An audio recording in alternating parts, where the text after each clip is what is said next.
buenos días a todos.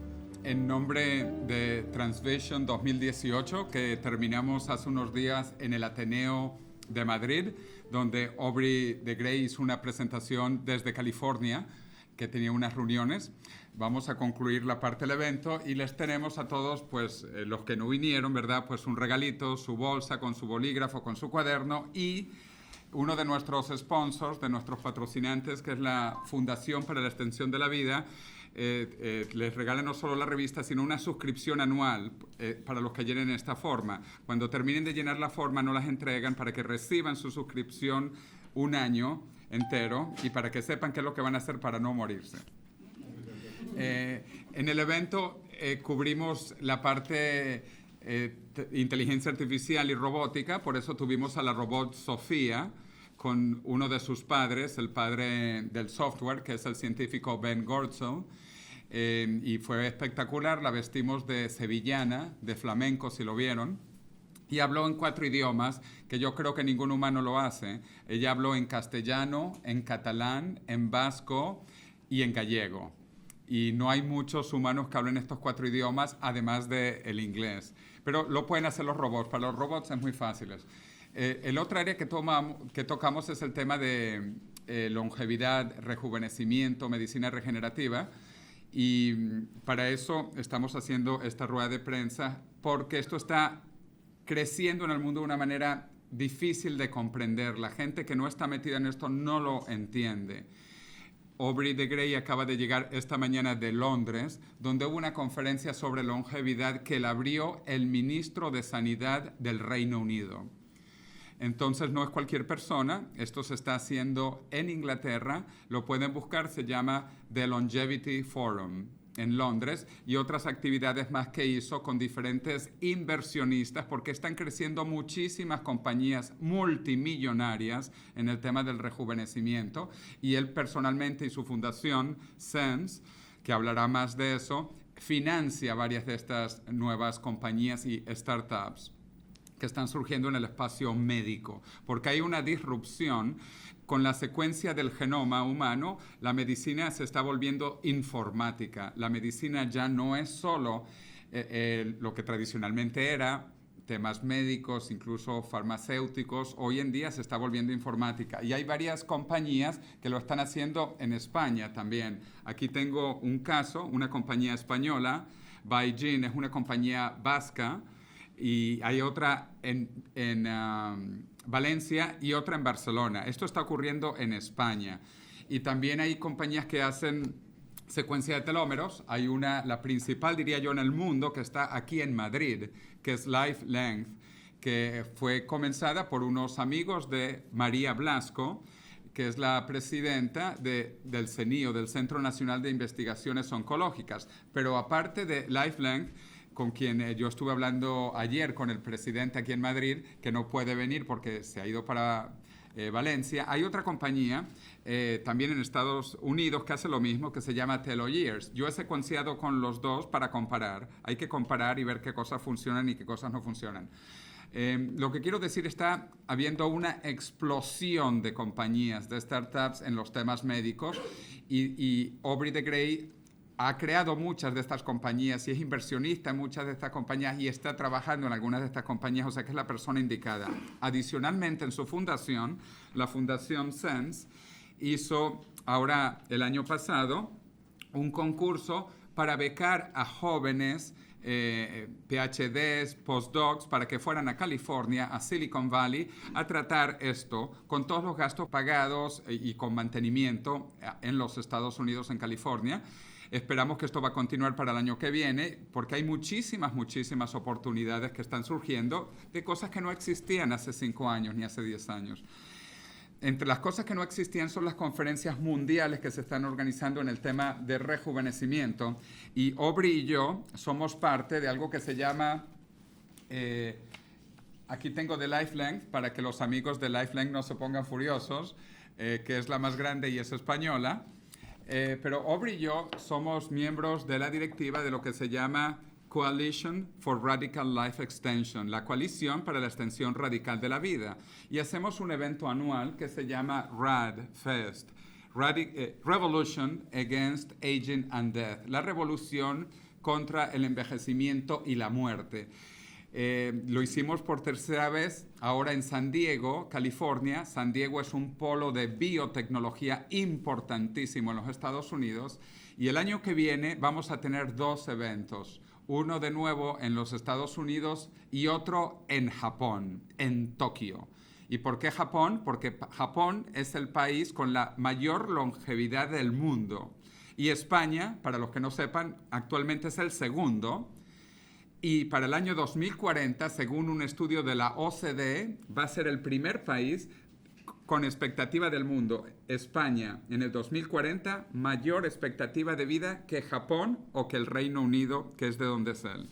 Bueno, hay muchas conferencias, repito. Yo los invito a que vengan a RADFest, a California el año que viene o a Tokio conmigo. Yo viví 3 años en Tokio, adoro Tokio. Producimos unos documentos con los últimos avances que publicamos por primera vez en la historia de la humanidad, el primer documento Age Reversal Update, con los primeros tratamientos científicamente aprobados en los Estados Unidos con trabajo del Food and Drug Administration, del FDA, para que se sepa que esto es científico, que esto está ocurriendo, que esto es real, y sin embargo solo es el comienzo de lo que viene.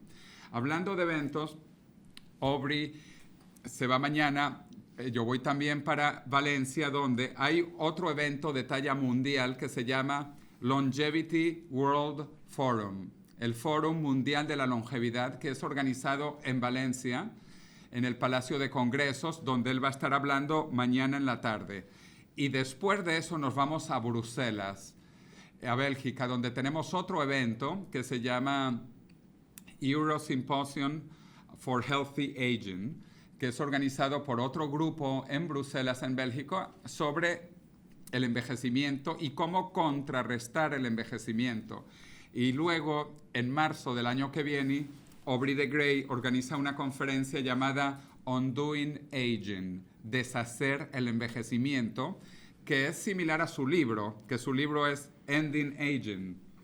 Ending Aging, el fin del envejecimiento, un libro que se los recomiendo, al igual que les recomiendo mi libro. Yo estoy muy orgulloso de mi libro porque Aubrey de Grey escribió el prólogo y Antonio Garrigues Walker escribió el epílogo. Lo escribí con un coautor británico que es David Good, que es el inventor de Symbian, el sistema operativo que utilizó luego Nokia, el primer sistema operativo inteligente. Él es matemático de Cambridge y él ahora está dedicado a la biotecnología también porque, repito, hay una disrupción en la medicina y no es la medicina tradicional. Ahora estamos entrando a la informática, a la bioinformática. Aquí pueden ver 3 versiones de mi libro. El libro se está publicando en todas partes del mundo. Esta es una edición peruana. Pueden ver, cuesta 99 soles en Perú. Esta es la primera edición española. Esta es la segunda edición española, como pueden ver. Y vamos a sacar pronto la tercera edición española. Y en estos momentos estoy trabajando en 5 idiomas más. El libro va a salir el año que viene en ruso, en chino, en coreano, en portugués, y una edición para India y otra en inglés, para que vean cómo realmente estamos en una revolución increíble y estamos en lo que yo llamo la muerte de la muerte. Y ni Aubrey de Grey ni yo pensamos morir.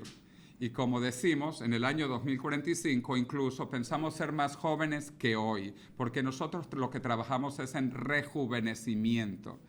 Y con esas palabras introductorias, yo quiero ahora que Aubrey hable y yo traduciré algo al final, pero pueden preguntar lo que quieran en español, en inglés, sus preguntas y yo se las traduciré a Aubrey. Entonces, pues un aplauso para Aubrey y...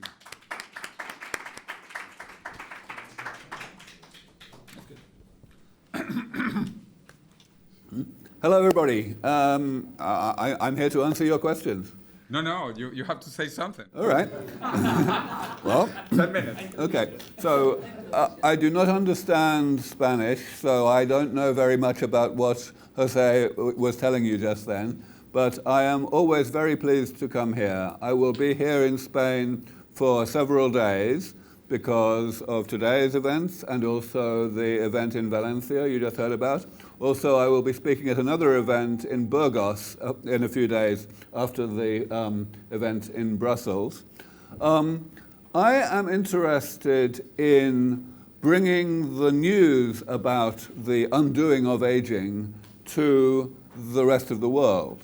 That's why I do so much public speaking and so much media, because it is still not very well understood.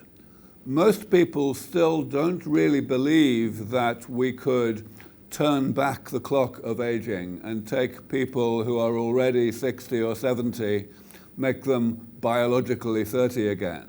And of course, we can't do that today, but we're getting awfully close.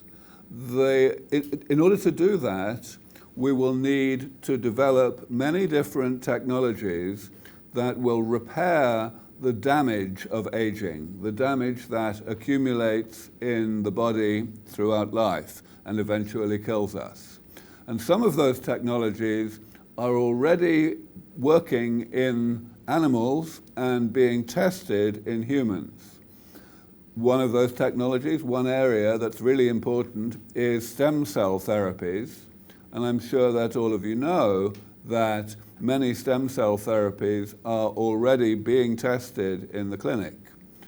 But now we're getting close with several of the others, especially the elimination of things called senescent cells, cells that are not working correctly and they are poisoning the body.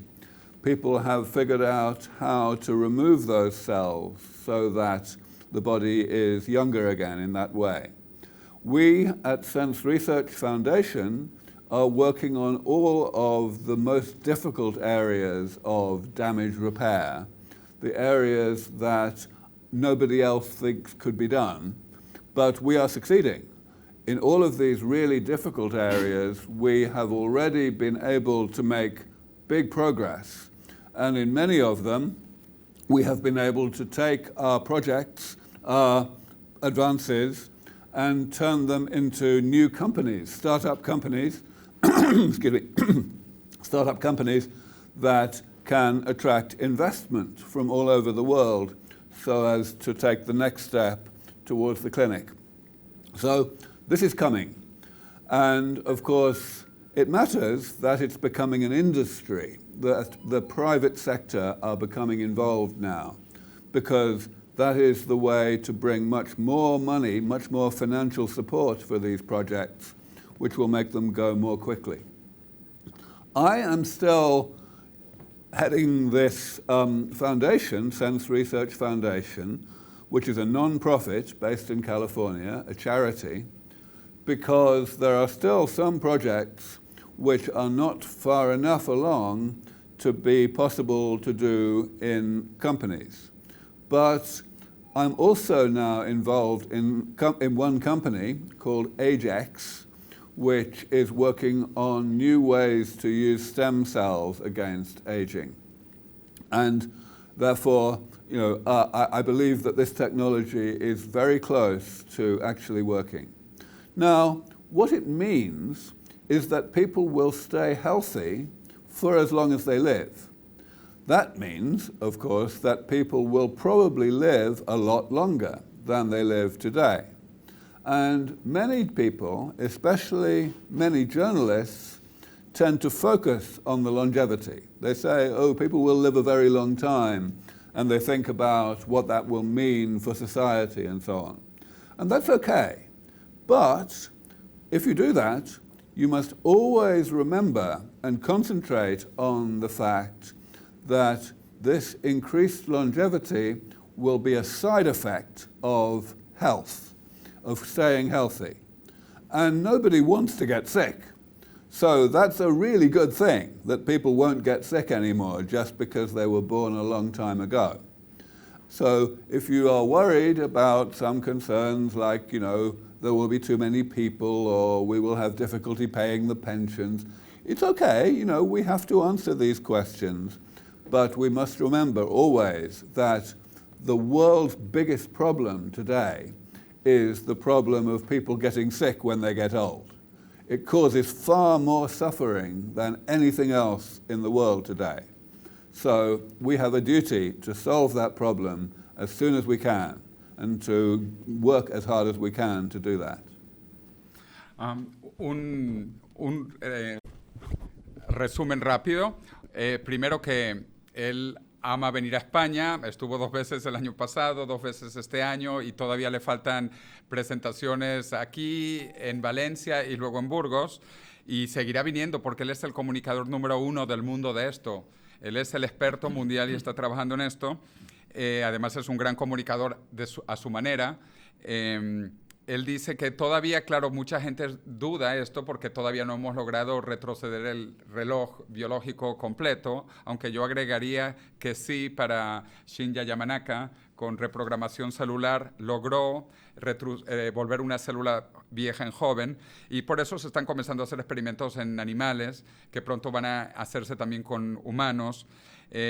Una de las tecnologías que él habla son células madre. Hay muchas terapias que se están utilizando células madres. Otra, senolítica, que es eliminar las células senescentes, las células viejas. Esto está comenzando. Hay muchísimas inversiones de miles de millones en senolítica que están comenzando.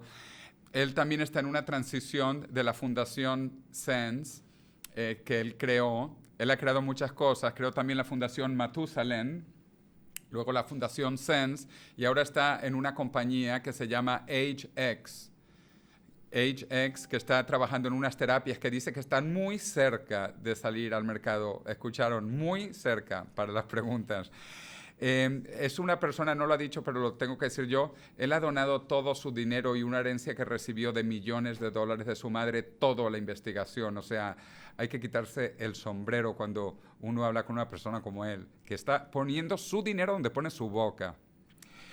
Y él trabaja en salud, porque él dice lo que queremos es que estar saludables, estar sanos. Y por eso ese es el objetivo, estar indefinidamente sano, no indefinidamente viejo ni indefinidamente mal, sino indefinidamente sano. Y que el problema más grande de la humanidad es el envejecimiento. Porque si no hay envejecimiento, no hay las otras enfermedades ligadas, que son principalmente 3, el cáncer, cardiovasculares y neurodegenerativas. Entonces, si detenemos el envejecimiento, detenemos todas estas enfermedades. Y en países como España, más del 90% de la población muere de envejecimiento y enfermedades relacionadas al envejecimiento. Entonces, la principal causa de sufrimiento de España y del mundo, porque hasta en los países más pobres de África, más de la mitad de la población hoy muere de envejecimiento.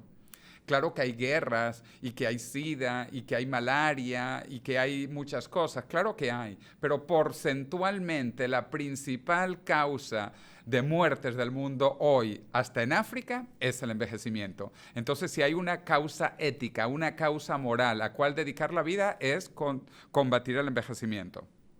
Y vamos con preguntas en inglés o en español y yo traduciré más o menos. Yeah, what he said. It was published, hello Robert. Hey.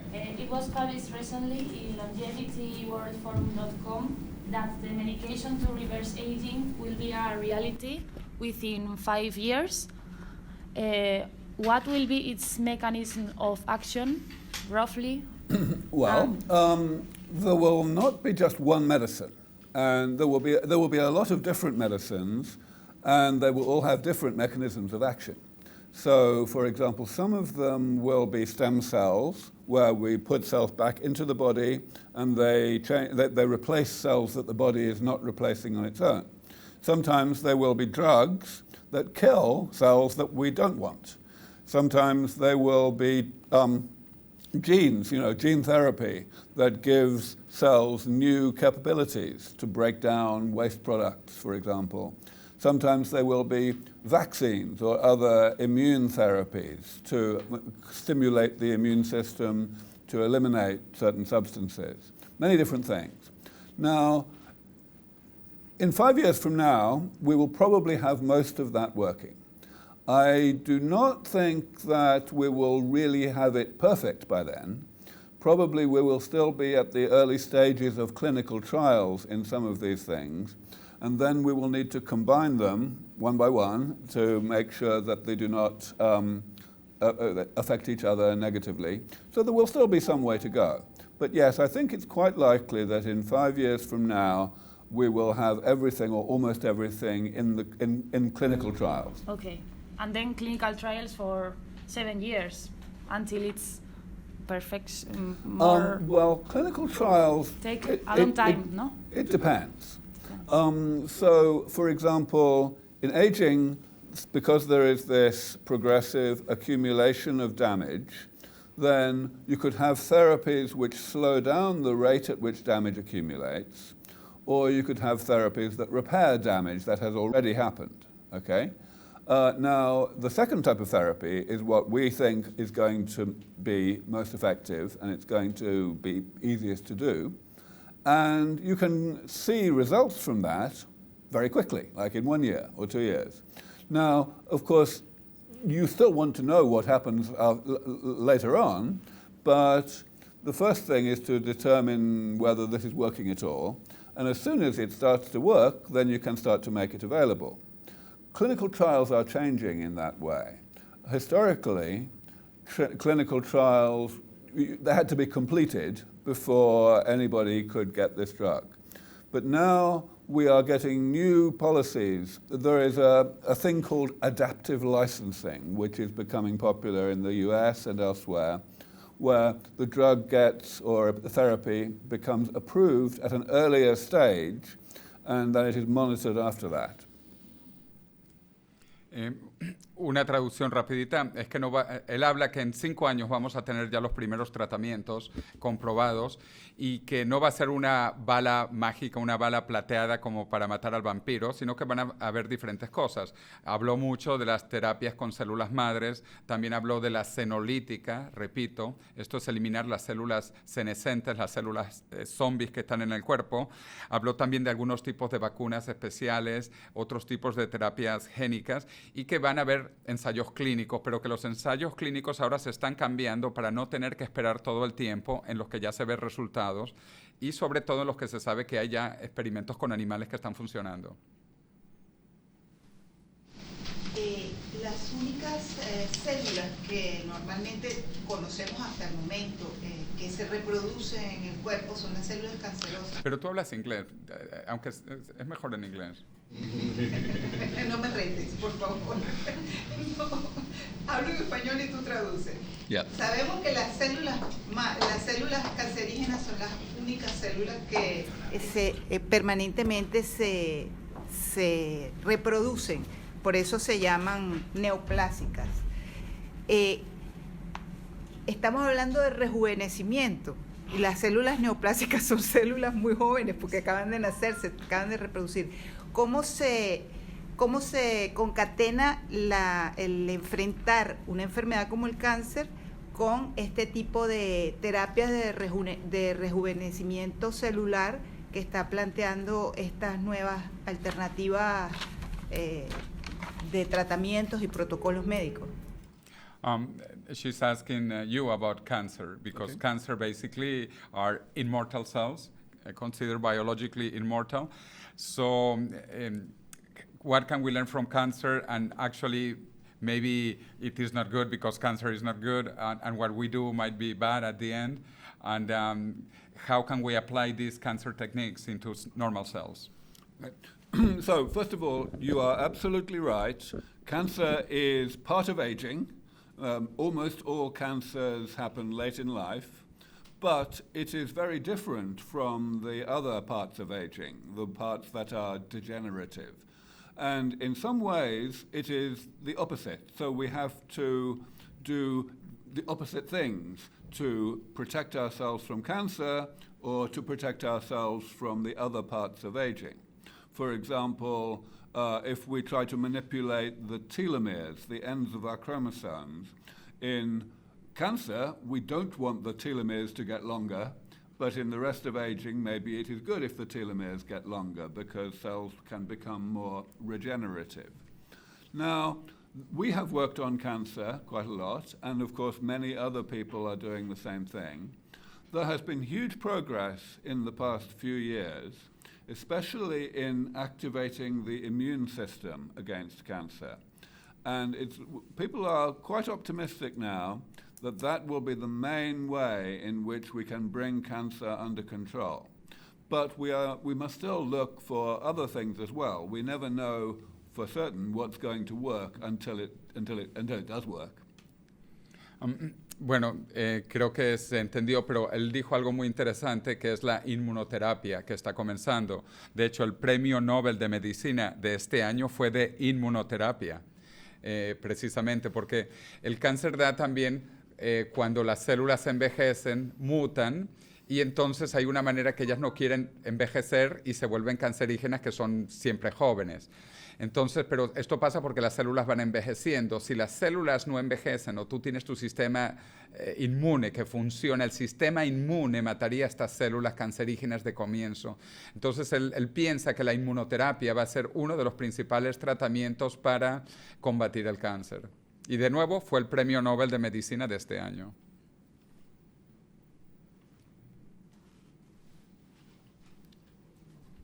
Comentado que en 5 años ya estarán los ensayos clínicos terminados con las nuevas terapias, y no sé cuándo será una realidad la reversión del envejecimiento, si hay una estimación de una fecha. Y luego creo que ha comentado que estaban trabajando, él estaba trabajando en un nuevo proyecto que está muy cerca de salir a la luz. No sé si nos puede dar más detalles sobre ello. Sí, una cosa, él dice en 5 años, en realidad, bueno, esto está comenzando y estas terapias están comenzando, ¿no? Her question is because of the 5 years that you talked about. This is the beginning, the end of clinical trials, and then she has 2 more questions. When can we have these anti-aging treatments? And for that, actually, I mentioned one of the papers I had was the age reversal update. Mm-hmm. Here. Age reversal update already. But she wants to know when will we have this commercial, when we will have commercially, and 2, about HX. She wants to know what you are doing in this new company. What is HX about? Right. Some of the parts of this damage repair panel are already in clinical trials, and the clinical trials will be done in 5 years, will be completed. Some of them, maybe the trials will only have just started 5 years from now. So different parts are at different stages of development. And of course, as I mentioned earlier, after they have been tested and proven individually, then they have to be combined in order to get the most benefit. But even before they are combined, they will still benefit some people, because everybody is different. Some people accumulate certain types of damage more quickly than others, and some people will accumulate a different type of damage more quickly. That's why some people die of cancer and some people die of heart attacks and so on. So yes, the clinical trial process will be a complicated combination of many trials. Ajax is working on various types of stem cell therapy. In particular, we have 2 technologies that we are pursuing very heavily. One of them is called PureStem, and it is really just normal stem cell therapy, but the way that we create the stem cells is better than what other people have done before, so that we can create a particular type of stem cell that does a particular thing with higher purity than people could do. In previous technologies, if you want a particular type of stem cell, which will become a particular type of normal cell, then the way you make it, you have a lot of contamination with other types of stem cell that will make other types of cell. And we have fixed that. So at the moment, we are mostly going to use it to create brown adipose tissue, brown fat, which is probably going to be very protective against diabetes. The other technology that we are developing is to make cells that are already in the body behave more like stem cells than normal. So to turn back their differentiation. Other people have worked on this as well, including my friend Manuel Serrano, who is based here in Spain. But we are doing it in a different way that we think will be safer, because it will not have the risk of making cells too primitive. Rápidamente, ¿no? Sobre tu primer punto, ¿no? Que sí se están ensayando ya hay ensayos clínicos, efectivamente, no todos van a terminar en los próximos 5 años, y esto es un proceso que continúa, ¿no? Y además él habló que como cada persona es diferente, cada tratamiento va a ser diferente y hay que combinar algunas de estas terapias. Y en eso también se está comenzando a estudiar cuáles terapias funcionan para cada cosa. Número 2, sobre qué cosas están haciendo específicamente. Él habló algo que se llama pura madre, por decirlo así, porque es pure stem, y como son células madres, stem cells sería como el equivalente de pura madre, de puras células madres, que son células madres súper refinadas, súper puras, que es mejor que lo que hace el cuerpo, porque el cuerpo te hace muchas separadas, diferentes, etcétera, mientras que esto es agarrar una célula y multiplicarla indefinidamente, tu célula madre directamente. Otro es lo que hace Manuel Serrano, que él dirige un centro de biotecnología en Barcelona y más o menos, pero una tecnología más avanzada que no va a tener efectos secundarios, según ha mencionado. Yo quiero hacer un comentario adicional. La prueba de que vamos a llegar, esto es un problema técnico, la prueba de que vamos a llegar a curar el envejecimiento es que sabemos que las células como el cáncer no envejecen o que las células madres no envejecen. O sea, la prueba de que es posible es que ya existe. Aquí no estamos inventando el agua tibia, ya existe. Sorry, I just made an additional comment that the proof that it works is that we already know that there are immortal cells. I mean, we just need to know how it happened. Estoy absolutamente convencida de que todo lo que están diciendo es verdad, que la ciencia va a llegar a evitar el envejecimiento. De hecho, ahora vivimos mucho más que hace unos cuantos siglos, que la gente moría con 30 años como mucho. Lo que pasa es que a mí se me plantea un dilema moral, y es que todo esto va a suponer una brecha mayor entre el primer mundo y el segundo mundo, entre los países más desarrollados y los países menos desarrollados, entre los hombres ricos y los hombres pobres. ¿La ciencia algo tiene que decir sobre esto o simplemente van a seguir? Okay, her question is about the ethical issues, moral issues, specifically about the bridge between the rich and the poor. If science has anything to do about it, any... So today, expensive new medicines for the elderly are normally not available to most people. They are limited by people's ability to pay. But it won't be like that with these medicines. Not just because there will be a humanitarian need, but actually just because of economics. Because when you have medicines like today, they cost a lot, but they don't actually work. They don't make people healthy again. They just, you spend a lot of money and people are still sick and eventually they die. Economically, it's a big problem. But these medicines are going to actually work. They're going to bring people back to being useful again, and that means that those people will still be able to contribute wealth to society. So that means that these medicines will pay for themselves. So every country will do better, it will be more prosperous if it spends the money to ensure that the old people do not get sick. That's why this will definitely be available to everybody who is old enough to need it. Aubrey de Grey y también Ray Kurzweil hablan de que todas las tecnologías cuando comienzan son caras y malas. Cuando se democratizan, cuando se popularizan, cuando se masifican, se vuelven buenas y baratas. Entonces, esto eventualmente va a estar al alcance de todo el mundo casi gratis.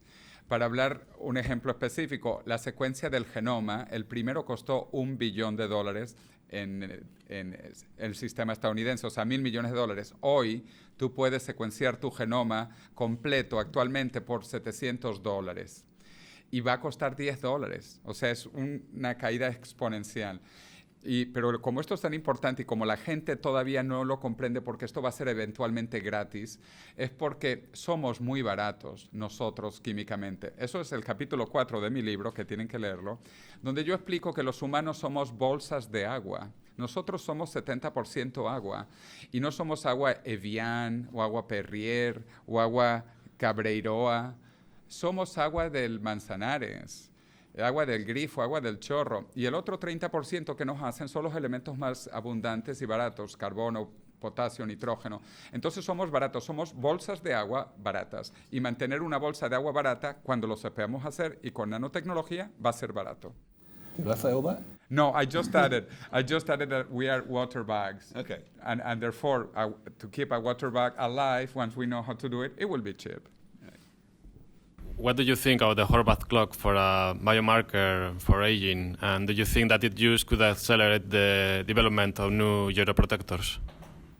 The Horvath clock is a really interesting recent development in the biology of aging. At first, I wasn't too sure. I thought, well, maybe it's not really measuring the things that matter. But now I think there's plenty of pretty good evidence that it can be used reliably to judge people's biological age. So, yes, I think that it will help people to test new drugs, new therapies, more quickly, more easily than we could without things like that. Eso es importante. Además estuvo en Undoing Aging. He was this year in Undoing Aging. El creador de este indicador, este biomarcador, estuvo con nosotros hace unos meses en Berlín y está haciendo cosas muy interesantes, como ha mencionado también Aubrey. Y van a venir muchos más.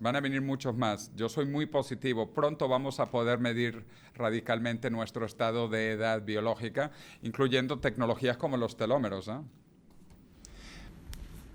Beyond the humanitarian perspective to avoid the pain and suffering that comes with old age, if the fact of increasing the years of healthy life in people will significantly reduce healthcare spending by governments, why don't they increase and promote the research in this area? You're absolutely right. It's quite strange that governments are so short-sighted. But, of course, the real problem is psychological. It's not just governments that are short-sighted. Almost everybody in the world is short-sighted about this. The reason, I believe, why that's true is people still can't quite convince themselves that it's going to happen. You know, since the beginning of civilization, we have known that there is this terrible thing called aging, and we have been desperate to do something about it, to get rid of it. And people have been coming along ever since the beginning of civilization, saying, yes, here is the solution, here is the fountain of youth. And they've always been wrong. So when the next person comes along and says they think they know how to do it, of course there is going to be some skepticism until they have really shown that it's true. And of course, if you don't think it's going to work, then you're not going to support the effort financially. So it's very short-sighted, but it's understandable. Hi, Aubrey. I am Alejandro Sacristán from Trends 21. My question, is in Spanish. Is about the ecosystem, longevity ecosystem of Spain. En España, a través de José Luis Cordeiro y de muchos investigadores y divulgadores que están trabajando en longevidad, se ha producido un gran doble efecto a la investigación muy importante a nivel mundial que llevan haciendo en España María Blasco, Manuel Serrano, otros científicos españoles como Ispizúa en el Instituto SOC. Se unió un gran evento, un gran congreso en el que participó usted, que era Longevity and Cryopreservation Summit, impulsado por José Luis Cordeiro, y a raíz de ese evento ha habido otros dos grandes eventos más de carácter científico y divulgativo, y muchas universidades, decenas de a lot of many events organizados por universidades about longevity, acerca de longevidad. ¿Están haciendo ustedes algún tipo de lobby con el gobierno español para promover pues la investigación y el desarrollo de esta industria de la longevidad en España, ya que España tiene no solo esa base científica y divulgativa ya suficientemente probada, sino también una importancia geoestratégica a nivel mundial en turismo y en salud, en turismo y salud fundamentalmente? Y la segunda pregunta sería si están colaborando directamente desde la Fundación SENS o desde su empresa con científicos españoles en España. Y también él acaba de venir de un evento en Londres que lo abrió el ministro de Sanidad del Reino Unido. Esto hay que verle la cara. A mí me gustaría que estuviese con nosotros pues gente del Ministerio de Sanidad de España. He has two questions. The first one is because there is a growing ecosystem worldwide and in Spain, and he named three of the most famous Spanish scientists, María Blasco, Manuel Serrano, and Juan Carlos Ispizua Belmonte. And all of these that I invited, like you, last year to this first event in Spain that has changed the idea about longevity in Spain so much that universities are organizing things, the Longevity World Forum that you are coming to speak tomorrow. Many things have appeared because of that. And so he's asking, there are also bad effects because some people are trying to take advantage of this. But anyway, he wants to get involved with the government. Have you had any approaches to the government? Will you have any approaches to the government? And the second one is specifically about the SAINS Foundation and maybe HX collaborating with Spanish scientists, working with people here or taking Spanish people there. Mm-hmm. Well, first of all, yes, absolutely. Spanish researchers have become very prominent in this field. One other Spanish researcher I should mention is Ana Maria Cuervo, who is based in New York. She is originally Spanish, of course. She is one of the most important people in this field, but certainly also all of the people you mentioned and many others. And of course, as this moves forward, it becomes more respectable, more respected by governments. It's fantastic that Maria Blasco is the head of the CNIO. It's a big government organization. This is the kind of thing that needs to happen more, and it will happen more every year, not just in Spain, but all around the world. Now, it is slow, and the reason it's slow is because governments are always waiting to see whether there are votes in it, whether supporting something will help to get them re-elected. But it's happening more and more quickly now. I think it will mostly be led by the private sector, though, by companies, more than by governments, at least in the near term. Now, at SENS, we certainly have a global reach. Maria Blasco is on our scientific advisory board, so is Ana Maria Cuervo. We bring these people to our conferences. So we have plenty of connections in that way. Also, we have an education program in which we put students into laboratories where they can work on these things over the summer, for example. And this is a new addition to the education program where we are helping to bring more senior people in. These things are mostly in the United States, but not entirely. Sometimes we are doing it in other countries. Solo dos puntos, que los gobiernos son lentos y los gobiernos esperan para ver si hay votos acá. Y lamentablemente no se dan cuenta que van a haber muchos votos. Van a haber muchos votos y por eso se puede hablar de la política luego. Y que por eso el sector privado es el que está liderando muchas de estas cosas. Y Michael Greve, de Alemania, el que organiza Undoing Aging con Aubrey de Grey y SENS Foundation, él apuesta al sector privado porque él dice que en cuanto tengamos el primer tratamiento en 5 años, pues ya no va a haber historias. Sabemos que funciona, va a ser la prueba. Y esto va a venir quizás más rápido del sector privado, como dice. Y dice que también a través de la fundación SENS, pues hace mucha educación y tiene muchos contactos con gente, no solo de España, de Iberoamérica, Latinoamérica.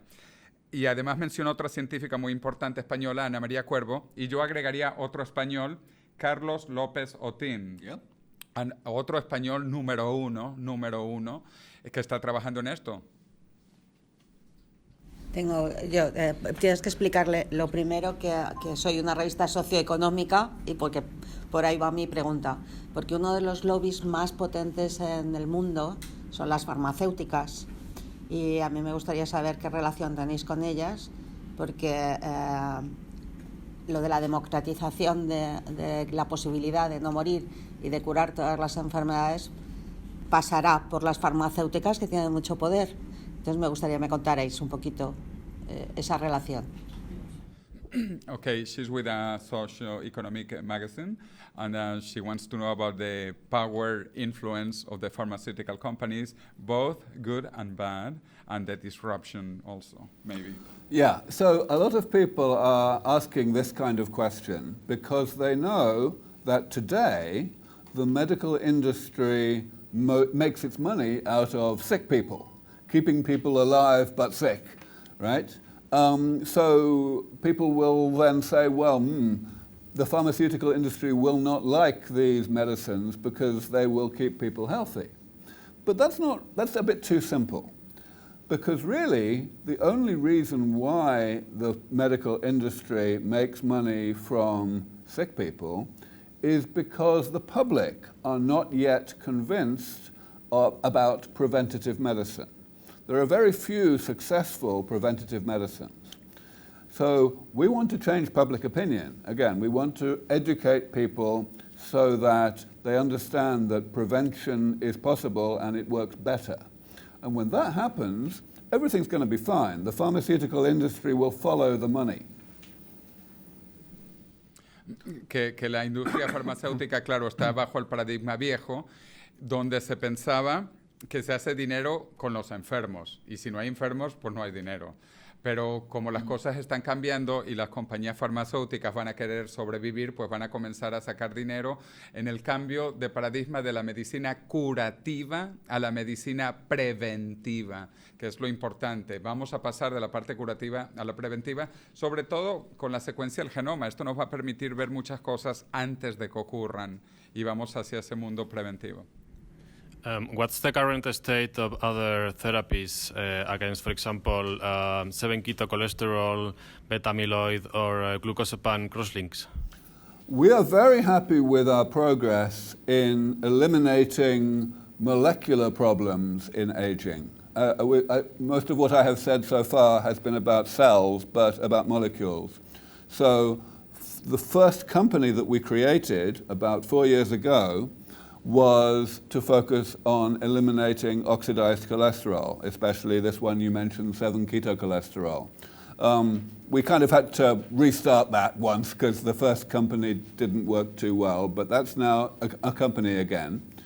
Second, similarly, we did this for the material that accumulates in the eye in macular degeneration. In both cases, we used, as I think you probably know, this method of finding bacterial genes that could break these things down, and it worked very well in both cases. So both of those are now companies. To get rid of crosslinks in the extracellular matrix, again, we made some great breakthroughs in the research we supported at Yale University, and that's going to be our next company. It's probably going to be incorporated this month, in fact. So yeah, beta amyloid, we haven't worked on that because other people have worked on it and they succeeded. So now there are several vaccines produced by other companies that can get rid of beta amyloid. We worked on a different type of amyloid, the one that accumulates in the hearts of old people.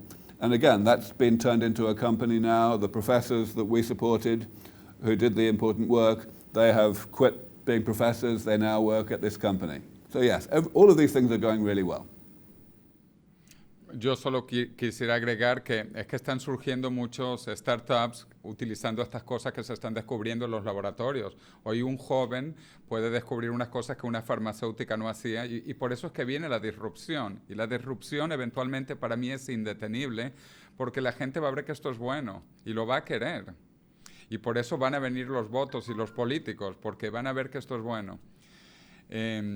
¿Alguna pregunta más? Por favor. Si se va a poner ya remedio a las 3 causas más importantes de muerte, que son el cáncer, las enfermedades cardiovasculares, las enfermedades degenerativas, a mí se me ocurre una pregunta: ¿de qué vamos a morir? If we eliminate the 3 major causes of death today, cancer, neurodegenerative diseases, and cardiovascular, what are we going to die of? Well, of course, that's not good enough. If you only eliminate those 3 things, then there are still other parts of aging that can kill you. You know, if the immune system is not working so well, you may die of influenza. Or if you are still getting osteoporosis, then you may die from falling down the stairs or breaking your leg and so on. But even if we fix all of those things, yes, then we will die from accidents, you know, from being hit by trucks. Or maybe the planet will be hit by an asteroid or something like that. It will not have to do with how long ago we were born. Don't laugh, that's how it's going to be. Then you can talk about the difference between amortality and Yeah, immortality. you talk about that. ¿No? Okay. Que esas son las 3 principales causas de muerte, efectivamente, pero es que hay otras y siempre van a haber cosas que nos van a ocurrir, accidentes, un autobús o un meteorito, y que por eso la palabra en realidad inmortalidad es incorrecta, porque nunca vamos a poder ser inmortales, porque algo siempre nos va a poder ocurrir en el futuro que no es predecible hoy. Entonces la palabra correcta es amortalidad. A en el griego significa no. Entonces sería como la no muerte obligada, por decirlo así. Entonces que la muerte será opcional, que también van a existir los suicidios. Los suicidios... Yeah, no.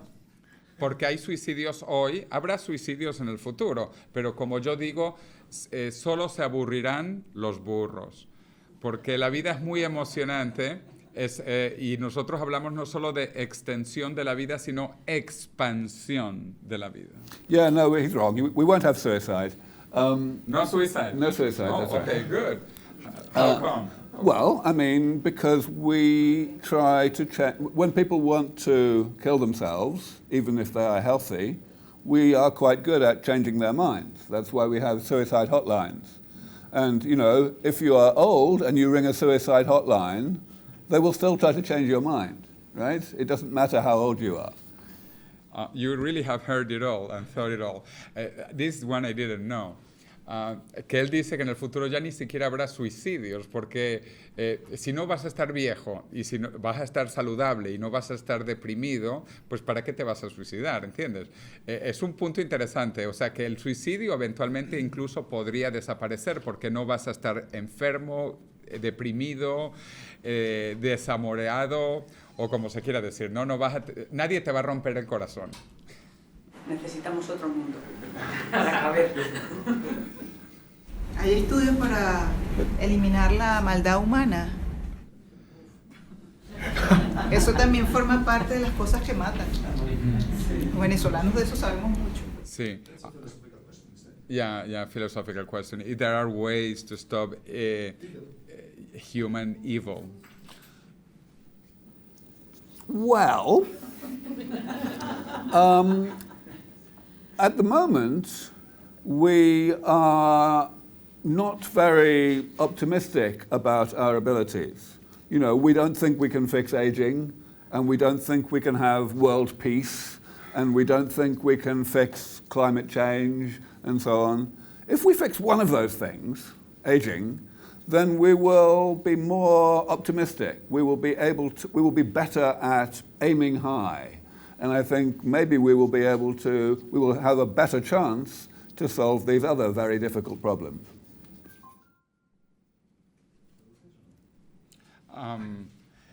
Bueno, no, la traducción es que claro, que en el futuro a lo mejor también vamos a eliminar el mal. Al igual que hoy pensamos que no podemos eliminar la muerte, y nosotros de este lado sí pensamos que vamos a eliminar la muerte, pues igual en el futuro podremos eliminar el mal. Eso es lo que él mencionó, que porque sea imposible hoy no significa que va a ser imposible mañana. Y que hay que ser optimista, efectivamente. ¿Alguna otra pregunta? Hay dos, entonces, tres. Bueno, vamos ya, porque si no se nos va pasando el tiempo. 1, 2 y 3. Más que una reflexión, ¿estamos preparados todos para asumir esto tan rápido, ¿no? Que ha sido asumir todos estos hechos, porque ya son hechos, como bien lo dijiste. ¿Está la gente preparada para asumirla? ¿Cuáles serían estos ítems o recommendations about this new technology? If this happens so quickly, are we ready? Can we adapt not to die? Well, that's a very, very good question. When I talk to banks or insurance companies or, pension funds, I tell them we are only a few years away from these clinical trials. We have talked about that already. But maybe, maybe it will be 15 years, maybe longer, before everything is really working and we have this big increase in longevity. And they will often think, well, okay, 15 years, that's a long time. I'm not worried about it yet. So they don't feel that they have to prepare. So what I always tell them is that's the wrong way to think. Even 5 years from now, I think it's very likely that everybody will see that this is coming. And everybody will expect that it will come along in time for them, which means that they will expect to live a lot longer. That's when we're going to have the real changes in society, in how people spend money and so on. So yes, you're quite right. We need people to be thinking about this now, about how to restructure society so that this transition into a post-aging world can be a smooth transition. Excelente punto, ¿no? Que hay que considerar efectivamente cómo va a pasar esto, pero como el mundo va a cambiar en 5 años, la gente va a saber que esto va a ser posible finalmente, pues vamos a ir preparándonos cada vez más. A mí me gusta decir también que en 30 años, cuando veamos para atrás, vamos a meditar y vamos a decir cómo éramos tan ignorantes y tan bárbaros que permitíamos que la gente muriera. De verdad, acuérdense de esto. En 30 años vamos a ver hacia atrás y vamos a decir lo ignorantes y lo primitivos que éramos, que aceptábamos la muerte.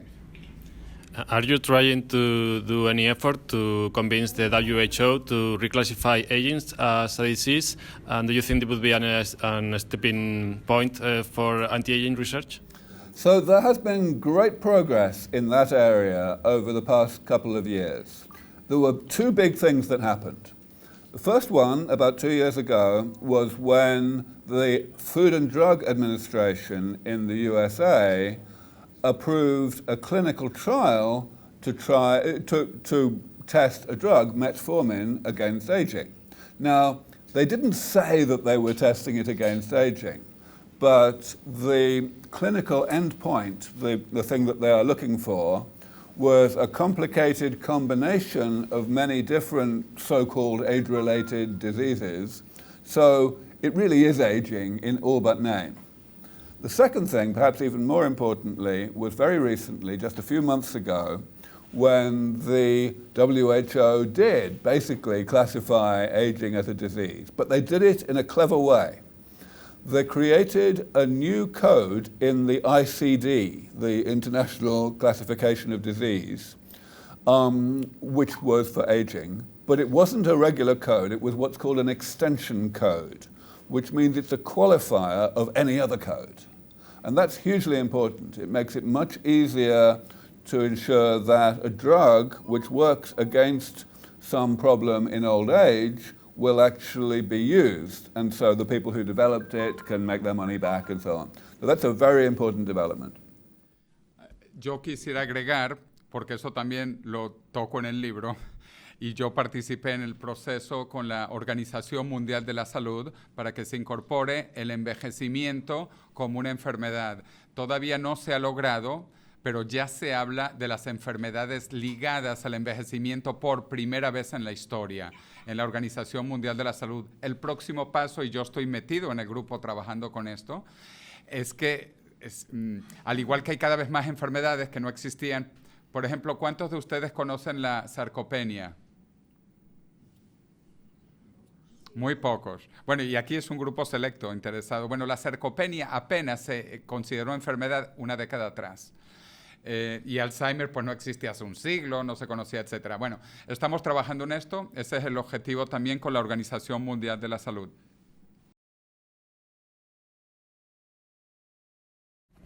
According to the analogy with a car that you use, you say that a car is built to last 10 or 15 years, but with proper maintenance, it can last until 100 years. Isn't it implicit here the idea that aging is programmed as well as the life of a car is also programmed? No, it's not.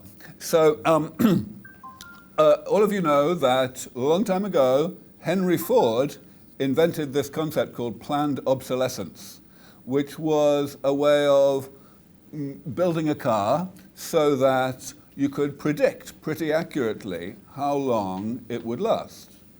But, of course, the only reason that the prediction works is because people are lazy and they don't mind replacing their cars. So they only do the minimum amount of maintenance that the law tells them to. The reason these, excuse me, the reason some cars last 100 years is not because those cars were built differently. It's because there are a few people out there who fall in love with their cars and they don't want them to get old. So it really is exactly the same. In the human body, we have aging because there are certain types of damage that are not automatically repaired when they happen. Of course, many types of damage in the human body are repaired automatically when they happen, and so we don't need medicine for that, but some of them are not.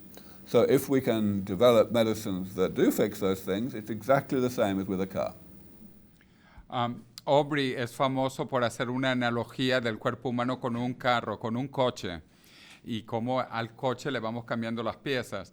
Yo además hablo sobre las bolsas de agua. Nosotros somos bolsas de agua. Besides the car analogy, I talk about we being water bags. Mm-hmm. We are basically water bags. Un coche es químicamente más complejo que un humano. Los humanos somos bolsas de agua baratas. Un coche es mucho más caro que un humano.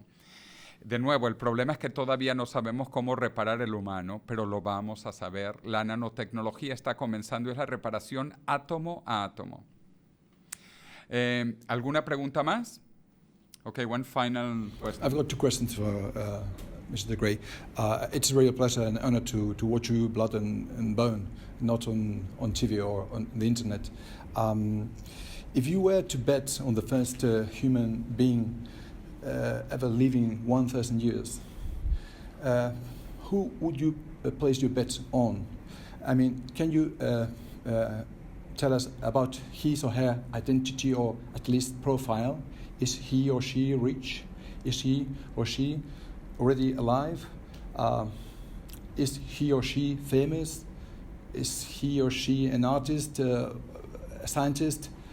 And the second question has to do with the future you may envision for religions if we ever achieve this goal of being victorious over death. What are your prospects about this issue, religions, in the future? So the first question, really the only thing I can say is that the first person to live to 1,000 will almost certainly be a woman, and it will almost certainly be someone... Why? Because women live longer already. Hang on, I'll explain. It will almost certainly be somebody who would naturally live very long, like 110, today, with today's medicine. There are not very many people like that, but the thing about living a very long time is you don't do it by staying alive in a sick state of health. People who live to 110 today, they took a long time to start going downhill. So they stayed healthy.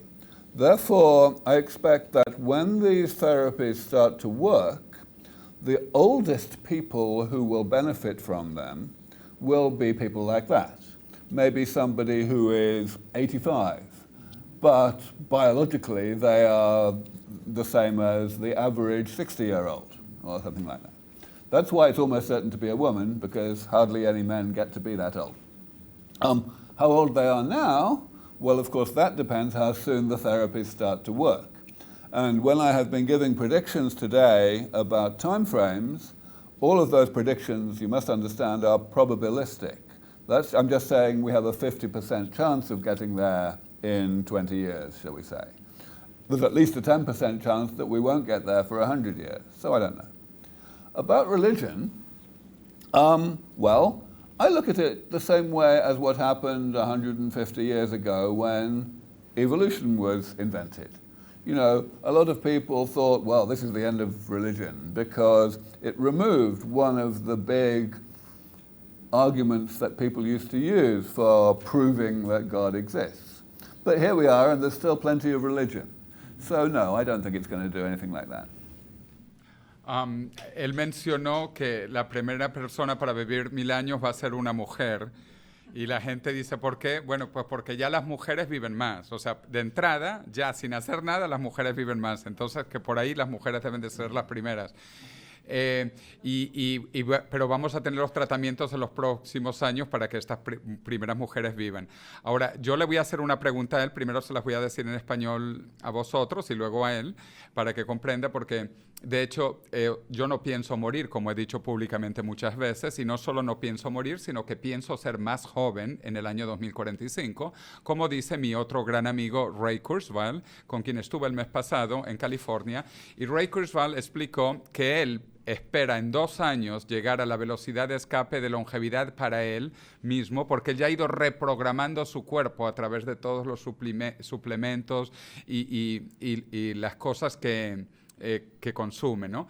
Entonces, Aubrey de Grey es famoso por esas 2 expresiones que él ha popularizado. Una, la velocidad de escape de longevidad, y 2, la metuselaridad, que es la singularidad de Matusalén. Ray Kurzweil dice, repito, que él piensa llegar a su propia metuselaridad en 2 años, pero que para todo el mundo a nivel popular, comercial, va a ser en el año 2029. Y para el año 2045 va a ser la inmortalidad o la longevidad joven para todos los que la deseen. Yo le voy a poner esta pregunta ahora a él. Okay, I also had to make a question, so I explained it to them first, now for you. We were with Ray Kurzweil last month in California, and then he said that he expects to reach his own longevity escape velocity in 2 years. You know Ray as well as I do, and he has been 86% on target on his predictions. So saying that he plans to reach that, even though he says for everybody commercially will be in 2029, and then basically indefinite lifespans at the latest by 2045. So 2 dates and 2 concepts: longevity escape velocity and the metuselarity. And Ray gives dates, and I believe in those dates. And like himself, he does not plan to die, and he plans to be younger in the future. Therefore, he is already the first person to be 1,000 years, and you too, and me too. Anyway, some comments on the metuselarity, longevity escape velocity, and you being one of those first truly millennials of 1 millennium alive. I mean, the main thing we have to remember is that there definitely won't be any 1,000-year-old people for at least another 900 years, whatever happens, right? And that's important to remember because, excuse me, que dice que no va a haber ningún milenario todavía por 900 años. O sea, pase cualquier cosa, tenemos que esperar 900 años. And that's important to remember because an awful lot happens in 900 years, right? So, you know, we should be thinking in the near term. We should be thinking about the benefits that we're going to see soon. And those, of course, are the health benefits. People will just not be sick anymore. And that's rather important because it's going to be rather good. Y que muchas cosas van a ocurrir en 900 años y que por lo tanto lo que nos tenemos que dedicar es al tema de la salud, que es lo importante. Y él siempre dice que él trabaja en salud. Any final comments about metuselarity, longevity escape velocity? Well, so the concept of longevity escape velocity is this very simple thing. It just says that these therapies do not need to be perfect in order to give us indefinite lifespans. They just need to be good enough to buy us time to make them better, to buy us more time, and so on. So yes, the word Methuselarity was not my invention. It was invented by a friend of mine, but it just means the point at which we get to that stage of being able to repair things well enough to be able to stay one step ahead of the problem.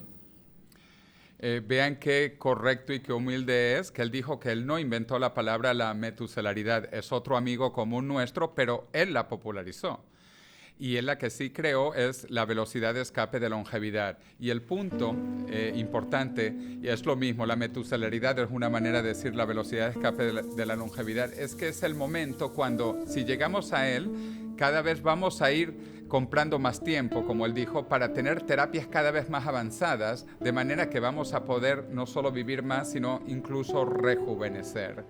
Y esta es la idea de la velocidad de escape de la longevidad, y que está muy cerca. Any dates for the Methuselarity? I think we have a 50-50 chance of getting there within 15 to 20 years. De 15 a 20 años, así que no se mueran, por favor. Bueno, un aplauso para Aubrey.